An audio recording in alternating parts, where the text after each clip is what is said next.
Hi guys, DeMoose out here, more than just a pen. Gang.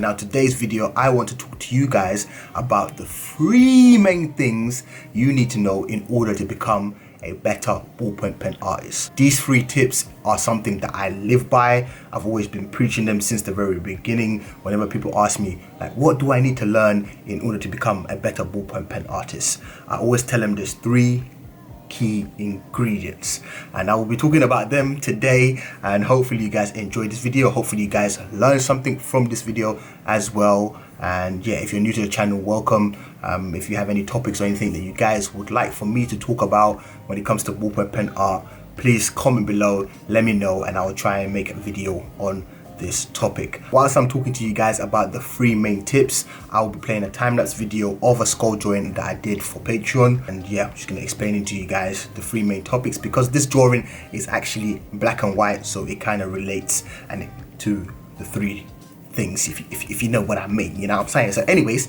let's get into this. Sit back, relax, and enjoy the video. If you haven't already, smash the thumbs up. If you ain't part of the notification gang, then I don't know what to say.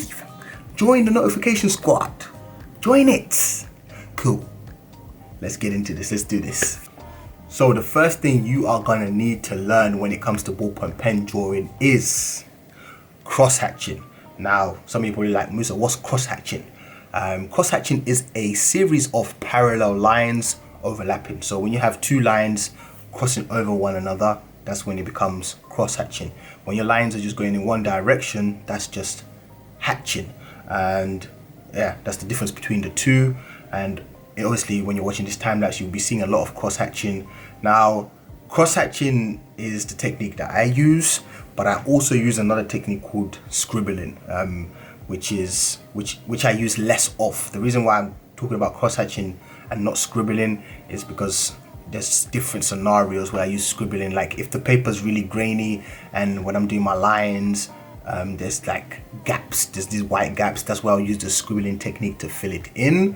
Whereas the cross-hatching, the key points I would advise you guys to do is lines. Obviously cross-hatching is lines, so in order to keep it realistic, which is exactly what we're trying to go for, because a lot of people are like, my drawings are not realistic enough, what is it I'm doing wrong?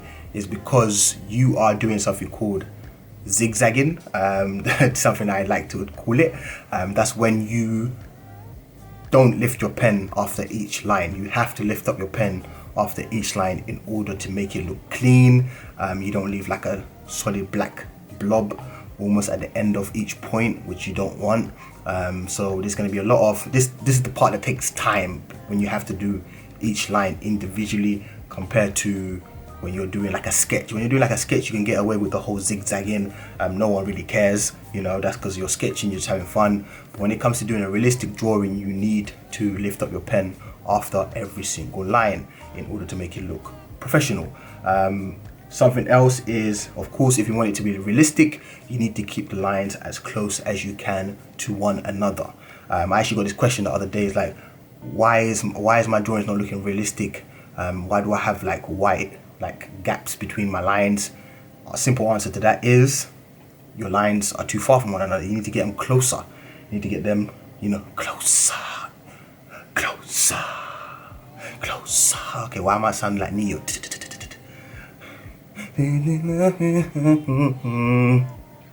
She just like a star. Oh yeah, I'm going off topic. Anyways, so yeah, you gotta get your lines closer in order to make it look more realistic and more professional. So that's number 1. Now, the second thing that kind of relates onto cross-hatching is, drum roll please. Wait, I gotta do a plug first. So if you want to learn this drawing and you want to learn how to draw with ballpoint pen from start to finish in real time with me giving you instructions from the very beginning, head over to my Patreon page. For a subscription of $5 a month, you will have access to all the tutorials that are already on there and all the ones that are coming in the future. And I teach you everything, the basics, how to sketch, how to draw freehand, everything. So yeah, tip number 2, or the thing that number 2 that's the most important, is layering. Now, layers. This is something I preach as well. you know, work in layers. And now when I say work in layers, I'm talking about, of course, keeping the lines consistent. You gotta have a nice flow.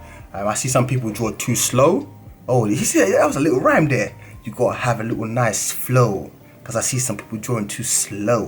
Who do I think I am, a rapper? But anyway, you need to draw the lines consistently and have like a pace to it. You don't want to go too slow, because then your lines, the feeling of the lines is going to be inconsistent, because that's the reason why a lot of people will say, oh man, I got inconsistent lines. Why is this? Why is this? Because there's no flow. You haven't got that flow. Like, you know, when you're just working nice and it's just going, it's just working, you know, that's because you have a consistent type of flow with your lines, your strokes, and it's just consistent. So when it comes to layering, I always say keep your strokes consistent. Another thing is, if you're trying to create like light layers, dark layers, this all comes down to, you know, overlapping the lines, going in different directions. Like, I'm comfortable going from left to right, like going like that. That's how comfortable I am. I'm not comfortable going like, actually, I know, sorry. I'm comfortable going from right to left. That's the comfort I am with the cross hatching. Now, going from left to right is very uncomfortable for me. Like, as you can see, like, this is not fun. Again, if you're not recording your video, I would advise you to rotate the paper in order to create this cross hatching type of situation, you know. And yeah, that leads me on to the whole third point, which is, you ready for this? You ready for this?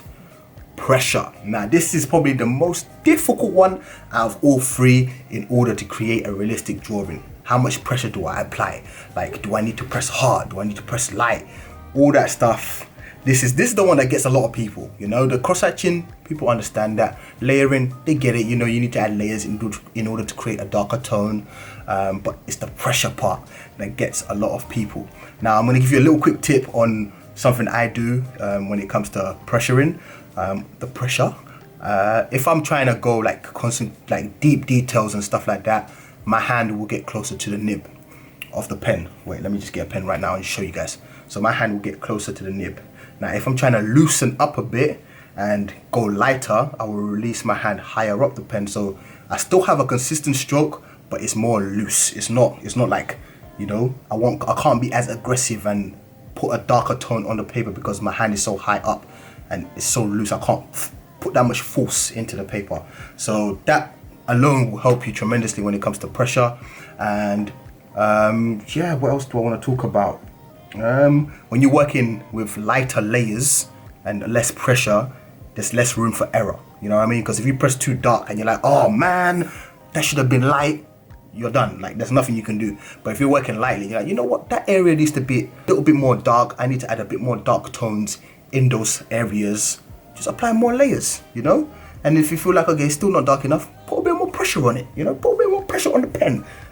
Keep doing your layers, but again, consistent layers. Lift up the pen after each stroke. Lift it, lift it, lift it, lift it. Keep flicking that wrist. Hey, keep flicking that wrist. Hey, flick it, flick it, flick it, flick it. I'm losing my mind. But anyways, those are the 3 tips when it comes to becoming a better ballpoint pen artist. Hopefully you guys learned something there. Again, if you guys have any questions that you want to ask me about the ballpoint pen, I will try and give you all the knowledge that I have acquired over the years.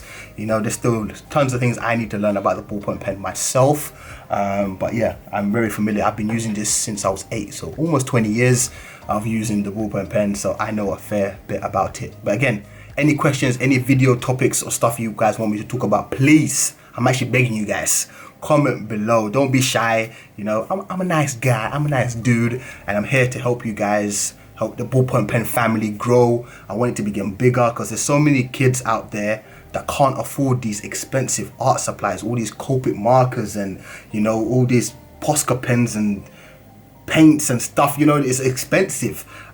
So why not use a cheap art supply, a ballpoint pen, and still be able to create high quality work, which is exactly what I want for you guys. So again, guys, ballpoint pen family, we're trying to make it grow. Again, if you have questions, please just comment below, and I'm here to help. That's what I want to do. 2020 is all about helping people become. I want more ballpoint pen artists out here, you know what I'm saying? So yeah, thank you so much for watching. Again, if you're new to the channel, subscribe. Go check out my Patreon if you're interested in learning more in more depth with me. And yeah, more than just a pen. We out, chick. Let's go. Catch you guys in the next video. Peace.